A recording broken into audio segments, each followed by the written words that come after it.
আমি মুছলিম ছাত্ৰ সন্থা অসমৰ বৰপেটা জিলা সমিতিখন পূৰ্বৰ পৰা ইয়াত আছিলে। পূৰ্বৰ সমিতি আমি আজি ভংগ বুলি ঘোষণা কৰিছোঁ আৰু এখন আহ্বায়ক সমিতি আমি গঠন কৰিছোঁ। আগন্তুক 31 আগষ্টৰ পৰা আমাৰ 3দিনীয়া কাৰ্যসূচীৰে মুছলিম ছাত্ৰ সন্থা অসমৰ বৰপেটা জিলা সমিতিখন পুনৰ গঠনাৰ্থে আমাৰ অধিৱেশনৰ আয়োজনৰ যোজা চলি আছে।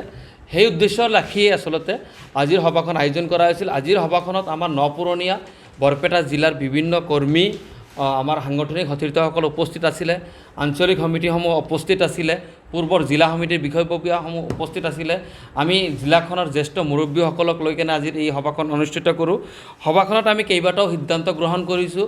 প্ৰথম সিদ্ধান্তটো এনেকুৱা আছে যে মুছলিম ছাত্ৰ সন্থা অসমে মুছলিম বিবাহ আইনটো বাহাল ৰখাৰ দাবী জনাইছে আজিৰ সভাখনে। দ্বিতীয় কথাটো এইটো হ'ল যে মাটি কিনা বেচাৰ ক্ষেত্ৰত যিটো কেবিনেটৰ মাননীয় মুখ্যমন্ত্ৰী ডাঙৰীয়াই যি সিদ্ধান্ত লৈছে, তেখেতৰ অনুমতি অবিহনে হিন্দু মুছলিমৰ মাটি কিনা বেচা নহ'ব, এই সিদ্ধান্তৰ তীব্ৰ বিৰোধিতা আমি কৰিছোঁ। আমি স্বাধীন দেশত বসবাস কৰি আছোঁ। মুখ্যমন্ত্ৰীৰ অনুশাসনমূলক আচলতে একনায়ত্ববাদ ৰাজত্বৰ তলত আমি বসবাস নকৰোঁ। আমি ভাৰতৰ সংবিধান মতে বসবাস কৰিম, সুপ্ৰিম কোৰ্টৰ গাইডলাইন মতে চলিম, সুপ্ৰিম কোৰ্টৰ জাজমেণ্ট মতে চলিম। আমি দেখিব পাইছোঁ যে সুপ্ৰিম কোৰ্টে ইতিমধ্যে কৈছে সন্দেহৰ ভিত্তিত কোনো নাগৰিকক আচলতে বিদেশীৰ নটিচ প্ৰেৰণ কৰিব নোৱাৰিব বৰ্ডাৰ ব্ৰাঞ্চে বা প্ৰশাসনে। তাৰপিছতো সুপ্ৰিম কোৰ্টৰ এই বাৰ্ডিক্ট থকাৰ পিছতো আমি দেখিছোঁ বৰপেটা জিলা প্ৰশাসনে ৰৌমাৰীকে আদি কৰি বৰপেটাৰ পূব প্ৰান্তত 3-4খন গাঁৱত কমেও 100 অধিক ব্যক্তিক সন্দেহযুক্ত নাগৰিক হিচাপে আচলতে তেওঁলোকে জাননী প্ৰেৰণ কৰিছে যোৱা এটা মাহত। আমি ইয়াক তীব্ৰ বিৰোধিতা কৰিছোঁ আৰু গৰিহণা জনাইছোঁ আজিৰ সভাৰ জৰিয়তে। লগতে এই সন্দেহযুক্ত নাগৰিকৰ ভিতৰত কিন্তু কেইবাজন মানুহ ইতিমধ্যে মৃত্যুবৰণ কৰিছে। তেওঁলোক স্বদেশী হয়, তেওঁলোক ভাৰতীয় হয়। তাৰপিছতো তেওঁলোকক যি অত্যাচাৰ কৰিবৰ কাৰণে আৰম্ভ কৰিছে, এই অত্যাচাৰ বন্ধ কৰাৰ কাৰণে আমি গৃহ বিভাগৰ দায়িত্বত থকা মুখ্যমন্ত্ৰীক আচলতে আমি দাবী উত্থাপন কৰোঁ আজিৰ সভাখনৰ জৰিয়তে। আৰু আমাৰ যিখন অধিৱেশন হ'বলৈ গৈ আছে, এইখন অধিৱেশনত আচলতে বৰপেটা জিলাৰ 50জনকৈ আমি শ্ৰেষ্ঠ শিক্ষকক আমি বঁটা দিয়াৰ এটা ব্যৱস্থা আমি সিদ্ধান্ত গ্ৰহণ কৰিছোঁ। ঠিক একেদৰে জিলাখনৰ আচলতে 20জন সমাজকৰ্মীক আমি এটা বঁটা দিবলৈ আমি প্ৰস্তাৱ গ্ৰহণ কৰিছোঁ। জিলাখনৰ 10জনকৈ সাংবাদিকক আচলতে আমি শ্ৰেষ্ঠ সাংবাদিক হিচাপে, জিলাৰ ভিতৰত শ্ৰেষ্ঠ সাংবাদিক হিচাপে আমি বঁটা দিয়াৰ সিদ্ধান্ত গ্ৰহণ কৰিছোঁ।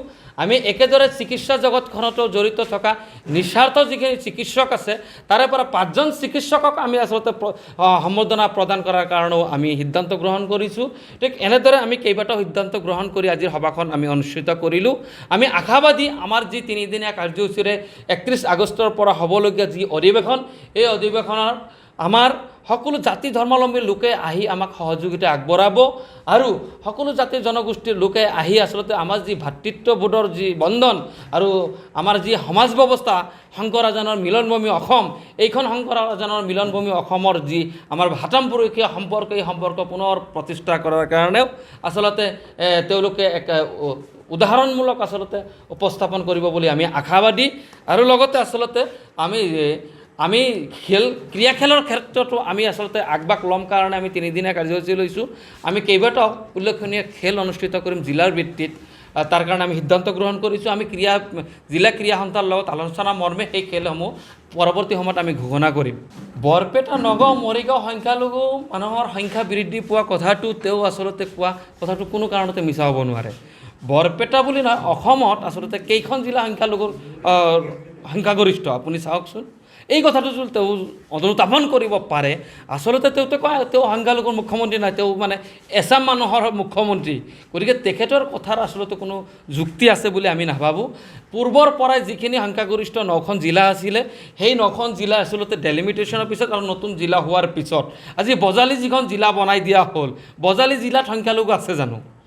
এমুঠি সংখ্যালঘু আছে। গতিকে হিন্দুখিনিক লৈ যেতিয়া যাব, বৰপেটা সংখ্যালঘুখিনিয়ে আছে, বৰপেটা পূৰ্বৰ সংখ্যালঘুখিনি যিখিনি সেইখিনিয়ে আছে, বাংলাদেশৰ পৰা অহা নাই।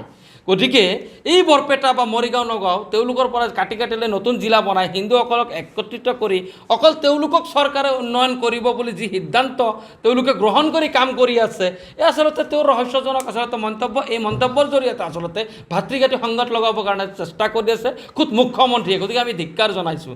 ইতিমধ্যে যি চিন্তা কৰিব লাগিছিল আপোনালোকে চাব, আমি সংবাদ মাধ্যমৰ জৰিয়তে দেখোঁ অসমৰ মুখ্যমন্ত্ৰী ডাঙৰীয়া বাংলাদেশ বৰ্ডাৰ চিল কৰাৰ কথা কয়। এজন মুখ্যমন্ত্ৰীয়ে বৰ্ডাৰ চিল কৰিব পাৰিব নেকি? তেখেতৰ হাতত সেই ক্ষমতা আছে নেকি? বৈদেশিক ক্ষমতাৰ কাৰণে বৈদেশিক মন্ত্ৰী আছে।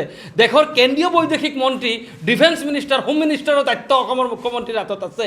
আমি আচলতে গৌৰৱবোধ কৰোঁ, আমি যিখন ৰাজ্যত আছোঁ সেইখন ৰাজ্যৰ মুখ্যমন্ত্ৰী আচলতে বৰ্ডাৰ চিল কৰাৰ কথা ক'ব পাৰে। গতিকে সেয়া আচৰিত হৈছোঁ আমি কোনখন দেশৰ গতি কৰিছোঁ। গতিকে আমি আহ্বান জনাম, আমাৰ যিটো বাংলাদেশত যিটো ইনচিডেণ্ট হৈ গ'ল, গুৰুত্বপূৰ্ণ কথা আপোনালোকে জানে, বাংলাদেশৰ যি মুভমেণ্ট হৈ গ'ল, এই মুভমেণ্টত আমাৰ কোনো কমেণ্ট নাই। কিন্তু এই মুভমেণ্টৰ জৰিয়তে যদি তাতে কোনো ধৰণৰ কোনো জনগোষ্ঠীক, সেয়া হিন্দু হওক মুছলিমে হওক, যদি মানৱ অধিকাৰ খৰ্গ হৈ আছে, বিশ্ব সংস্থাক আমি কম, ইউএনক ৰিকুৱেষ্ট কৰিম আৰু ভাৰত চৰকাৰকো আমি বৈদেশিক মন্ত্ৰালয়ক আমি অনুৰোধ কৰিম যে অতি শীঘ্ৰে যাতে সেই বস্তুটো নিয়ন্ত্ৰণ কৰাৰ ক্ষেত্ৰত আমাৰ ভাৰতবৰ্ষত যিখিনি কৰণীয় সেইখিনি কৰে। লগতে আমাৰ দাবী থাকিব গৃহ মন্ত্ৰালয় আৰু ডিফেন্স মিনিষ্টাৰলৈ যে অতি শীঘ্ৰে আচলতে বাংলাদেশৰ লগত সংযোগী যিখিনি আমাৰ ভাৰতৰ বৰ্ডাৰ, এই বৰ্ডাৰত আৰ্মি আৰু BSFৰ লগত আৰ্মি নিযোগ কৰক, অতি শীঘ্ৰে বায়ুসেনা নিযোগ কৰক আৰু লগতকৈ আচলতে 3 গুণ যাতে সুৰক্ষা ব্যৱস্থা তাতে আমাক কৰে, তাৰ কাৰণে আমি দাবী কৰিছোঁ যাতে কোনো এজন বাংলাদেশে, হিন্দুই হওক বা মুছলমানে হওক, যাতে বৰ্ডাৰৰ পৰা পলায়ন কৰি, মানে বাংলাদেশৰ পৰা পলায়ন কৰি ভাৰতবৰ্ষত আহিব নোৱাৰে। আৰু আমি এটা দাবী কৰিম যে বাংলাদেশৰ যিটো প্ৰাক্তন প্ৰধানমন্ত্ৰী আমাৰ ইয়াত আছে, তেখেতক অতি সোনকালে বিতৰণ কৰাৰ এটা ব্যৱস্থা কৰে, তাৰ কাৰণে আমি আহ্বান জনাইছোঁ।